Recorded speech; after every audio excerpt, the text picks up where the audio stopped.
হর হর মহাদেব। আমরা চলে গিয়েছিলাম মধ্যপ্রদেশের পঞ্চমড়িতে আছে একটা চওড়াগড়ের শিব মন্দির। ওখানেই ছিল আমার গন্তব্যস্থল। এইদিকে আমরা বেরিয়ে গিয়েছিলাম সকাল সকাল সবাই মিলে, আর চারিদিকে শুধু ছিল সবুজ গাছপালায় ভরা।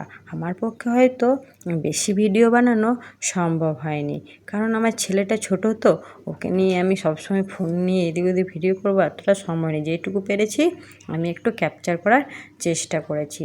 তো এই চার সাইডের গাছগুলো না মনটাকে বেশ আকর্ষণীয় করে তুলছিল। আর গাড়িতে বসে বসে আমরা এই মনোরম দৃশ্য দেখতে দেখতে পৌঁছে গেলাম গুপ্ত মহাদেব মন্দিরে। কিন্তু গুপ্ত মহাদেব মন্দির এতটা সামনে ছিল না, ওই জন্য আমাদেরকে গাড়ি থেকে নেমে অনেকটাই হাঁটা পথে যেতে হলো।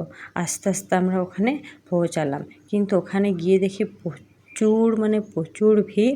কারণ হচ্ছে মন্দিরটা হচ্ছে একটা গুফার ভেতরে, আর ওখানে একবারে 8 জন করে পাঠাচ্ছে। কিন্তু কোনো মানুষ ওখানে সোজাভাবে যেতে পারবে না, ওখানে না বেঁকে যেতে হবে। আর এখানে ছিল প্রচুর বান্দর, এত বান্দর যে কিছু বলার নেই। ওই জন্য আমার ছেলে একটা লাঠি নিয়েছিল বান্দরকে তাড়াবে বলে, কিন্তু লাঠিতে বান্দর তাড়ায়নি, ও খেলতে ব্যস্ত হয়ে পড়েছিল। এটাই হচ্ছে সেই গুপ্ত মহাদেবের স্থান, যেখানে আমরা লম্বা লাইন দিয়ে দাঁড়িয়েছিলাম। এতটাই লম্বা লাইন ছিল কিছুই বলার নেই। আর 8 জন করে ঢুকতে দিচ্ছিল বলে প্রচণ্ড ভিড় হয়ে গিয়েছিল। আর ওখানে যেহেতু ফটো এলাও ছিল না, ওই জন্য আমি কিছু ক্যাপচার করতে পারিনি। আর এদিকে আমরা বার হয়ে গিয়েছিলাম আমার যেটা গন্তব্যস্থল সেখানে, কিন্তু ওটাও অনেক দূর ছিল। আমাদের অনেকটা পথ প্রথমে হেঁটে যেতে হয়েছে। তারপর কিন্তু হাঁটতে হাঁটতে ওখানেই আমাদের অবস্থা খারাপ হয়ে গিয়েছিলো কিছুটা, কারণ যে মেন সিঁড়িতে আমরা উঠবো সেটা এতটা সামনে ছিল না। ওটা গুপ্ত মহাদেবের মন্দির থেকে অনেকটাই দূরে ছিল। যাই হোক, আমাদের তো গন্তব্যস্থলে পৌঁছাতেই হবে, তাতে যে করেই হোক। তো আবার আমরা হাঁটা দিয়ে চলছিলাম। প্রথম দিকে যে এনার্জিটা আমাদের ছিল, পরে করে সেই এনার্জিটা আর ছিল না। এদিকে আমার ছেলে একা দৌড়ে দৌড়ে হাঁটছে, ওর বাবা ওর পেছন পেছন দৌড়ানোর চেষ্টা করছে, কিন্তু ভয় লাগে না যদি পড়ে টরে যায়। তো যাই হোক, ওর বাবা সবসময় ওর সাথেই ছিল, যাতে ওর কোথাও না লেগে যায়। আর শুরু হয়ে গেল আমাদের প্রথম সিঁড়ির ধাপ। এটাই হচ্ছে সেই সিঁড়ি যেখান থেকে 1400 সিঁড়ি শুরু হবে। এটাই হচ্ছে আমাদের প্রারম্ভ হাঁটার। তো এখান থেকে আমরা হাঁটা শুরু করে দিলাম চড়াইগড় শিব মন্দির যাওয়ার জন্য। আর যাওয়ার আগে আমি ভাবলাম একটু ঘন্টা বাজিয়ে মহাদেবকে স্মরণ করে যাই, এই জন্য একটু ঘন্টাটা বাজিয়ে নিলাম। হ্যাঁ, অবশ্যই বলি যে আমি বলেছি এখানে আমাকে কেন দুবার আসতে হলো, কারণ বিয়ের পর হানিমুন করতে আমি এখানে এসেছিলাম, তারপরেও আমাকে দ্বিতীয়বার এখানে আসতে হলো। সেটা কেন? আমরা যখন এখানে হানিমুনে এসেছিলাম, তখন এই যে চড়াইগড় শিব মন্দিরে পুজো পার্বণ সব কিছু করে আমরা বার হচ্ছিলাম, তখন একটা কাপলকে আমি দেখেছিলাম মানসিক করতে। তা আমি বলেছিলাম কোনো দিন না ঠাকুরকে মানসিক করতে নেই, ঠাকুরকে মানসিক না করাই ভালো। এই দিকে আমার ছেলের যখন খুব শরীর খারাপ হলো, তখন আমার মাথায় কোনো ঠাকুরের চিন্তাভাবনা কিন্তু আসেনি। আমার এসছিল এই চড়াইগড় ঠাকুরেরই চিন্তাভাবনা। তো যাই হোক, তখন আমি এখানেই মানসিক করেছিলাম। আসলে আমরা বলতে পারি না যে আমাদের পরিস্থিতি কোথায় কখন আমাদের নিয়ে চলে যায়। তো হয়তো আমি সেদিন বলেছিলাম যে কোনো ঠাকুরকে মানসিক করতে না, ওই জন্যই হয়তো আমাকে আবার দ্বিতীয়বার এখানেই ফিরে আসতে হয়েছিল। ঠিক আছে, ঠাকুর যখন দ্বিতীয়বার ডেকেছে অবশ্যই আসবো ভেবেই এলাম। আর ছেলের মানসিক 4 বছরেও আমাকে তো শোধ করতেই হবে। এদিকে না প্রাকৃতিক পরিবেশটা না খুব সুন্দর ছিল, সব দিকেই দৃশ্য অপূর্ব সুন্দর দেখার মতো। এত ভালো ভিউ যে আমরা দাঁড়িয়ে দাঁড়িয়ে না কিছুক্ষণ ভিউই দেখতে থেকে গিয়েছিলাম। আর একটানা না হাঁটাও যাচ্ছিল না। এইদিকে সিঁড়িগুলো ছিল খুব খাড়াই, উঠতে উঠতে না পাগুলো মনে হচ্ছিলো যেন ভেঙে যায়। লোহার সিঁড়ি তো বেশি খাড়াই ছিল, এমনিতে যে সিঁড়িগুলো ছিল সেগুলো উঠতে এতটাও কষ্ট হয়নি, কিন্তু লোহার সিঁড়িগুলোতে ওঠা খুব মুশকিল হয়ে যাচ্ছিল আমাদের পক্ষে। এদিকে আমি একটা লাঠি নিয়ে দিয়েছিল বর, ওই লাঠি নিয়ে হাঁটছিলাম, আমি আর হাঁটতে পারছিলাম না।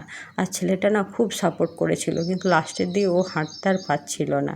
এইদিকে আমরা শিব মন্দিরের মেন গেটে চলে এসেছিলাম। এখানে না অনেক লোক পুজোর জিনিস নিয়ে বসছিল। আর যেহেতু আমরা হাঁটতে পারছিলাম না, আমরা ভাবলাম একটা শরবত খেয়ে নিই, তারপর হাঁটবো। আমার ছেলেকে 1 গ্লাস শরবত দেওয়া হয়েছিল, ও কিন্তু পুরোটাই খেয়েছিল, কারণ ও আর থাকতে পারছিল না। টুকটাক খাবার আমরা নিয়ে এসেছিলাম, তবু শরবতটা আমাদেরকে অনেকটা বাঁচিয়েছিল। এইদিকে ওখানে বেশি যেহেতু প্রসাদ ছিল না, যা ছিল আমি তাই নিয়ে নিলাম, কারণ আমার এখানে মানসিক আছে, আমাকে তো শোধ করতেই হবে। যা পাওয়া যায় ঠাকুরকে ভক্তি ভরে তাই দেবো, ঠাকুর তাতে সন্তুষ্ট হবে। তাই আমি সব কিছু প্রসাদ এখানে নিয়ে নিলাম। তারপর আমরা ওপরে একটু বসে পড়লাম মহাদেব মন্দিরের কাছে। ওখানেও ভিউ ছিল, তো একটু বসে দেখলাম, রেস্ট নিলাম। এটা হচ্ছে মেন মন্দির প্রাঙ্গণ, যেখানে আমার পুজোটা দেওয়া হবে। তো পুরোটাই দেখছো একটা মানে ত্রিশূলের ভরা। এখানে এত এত লোকের মানসিক শোধ হয়েছে যে পুরো ত্রিশূলে ভরে গিয়েছে। আর কিছু কিছু ত্রিশূল যখন পুরো ভরে যায়, কিছু কিছু ত্রিশূল ওরা বাইরে রেখে দেয়, কারণ এতই যদি ত্রিশূলে ভরে যায় তো অন্য মানুষ তার মানসিক শোধ করতে পারবে না, ওই জন্য ওরা খুলে রেখে দেয়। আবার যখন বর্ষাকালে সবাই এখানে আসবে, তখন তারা পুরো হাঁটিয়ে আবার নতুন করে সবার মানসিক এখানে শোধ হবে। দেখছো কি সুন্দর লাগছে ত্রিশূলগুলো দেখতে। এটা হচ্ছে মূল মন্দির, এখানেই শিব ঠাকুরটা আছেন, কিন্তু এখানে ফটো তোলা নিষিদ্ধ। তারপর আমি আমার মানসিক শোধ করার কাজে লেগে পড়লাম। আমি ত্রিশূলটা আমার বর এখানে গেঁথে দিয়েছিল, আর আমি ধূপ টুপ সব ভাবলাম দেখিয়ে দিই, কারণ হচ্ছে আমি তো কিছু পুজোর জিনিস সেরকম আনিনি। এখানে ধূপ ছিল, সেই ধূপটাকে আমি দেখিয়ে দিলাম। আর আরতি একটা নারকেল খলসের মধ্যে কর্পূর দিয়ে মাচিস দিয়ে জ্বালিয়ে আরতি করে নিলাম। এদিকে আমার হাতে আমার গোপাল ছিল, ভালো করে প্রণাম করলাম, কারণ এটাই ছিল আমার ছেলের লাস্ট মানসিক, যেটাকে আমি ভালোভাবে শোধ করলাম। যতই কষ্ট হোক, এটা আমি শোধ করব ভেবেই আমি বার হয়ে পড়েছিলাম। এটা ছিল আমার ত্রিশূল, যেটা আমি শিব ঠাকুরকে দিলাম। ওখান থেকে বেরিয়ে আমরা চলে গেলাম বড় গুফা মন্দির। বড় গুফা মন্দিরটা ছিল বেশ স্যাঁতস্যাঁতে, কারণ ওখানে গুফার ওপর থেকে না সব সময় টপ টপ করে জল পড়ছিল, আর জায়গাটা খুব ছিল অন্ধকার। ইনি হচ্ছেন সেই বড় গুফা শিব মন্দিরের শিব। এনাকে আমি ভালো করে প্রণাম করে নিলাম। আর দেখতে পাচ্ছ জায়গাটা কীরকম স্যাঁতস্যাঁতে, পুরো অন্ধকারে ভরা, পুরো টপ টপ করে এতটাই জল পড়ছে যে এখানে না একটু জলাশয় তৈরি হয়ে গিয়েছে। আর জলটা না পুরো স্বচ্ছ, নিচে কী আছে তাও দেখা যাচ্ছে। এদিকে কষ্ট করে আমার বর আমার ছেলেকে নিয়ে যাচ্ছে। আসলে ছেলেটার সাপোর্ট ছাড়া না আমরা এতটা সিঁড়ি উঠতেই পারতাম না। ও একা 1000টা সিঁড়ি ও একা উঠেছে, 1000টা সিঁড়িও একা নেমেছে। আমাদেরকে না ও কোনো বিরক্তই করেনি। হয়তো মহাদেবের মর্জি এটাই ছিল, কারণ ওকে কোলে নিয়ে ওঠা আমাদের পক্ষে সম্ভব ছিল না। কিন্তু শেষের দিকে বাচ্চা মানুষ না আর হাঁটতে পারছিল না।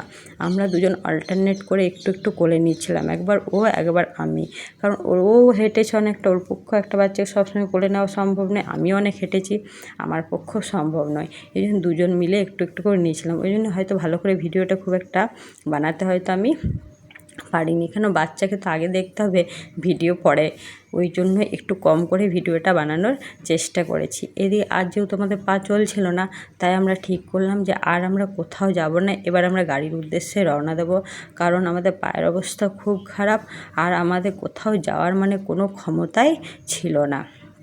ওই জন্য আমার বর বললো জলদি জলদি হেঁটে চলে এসো।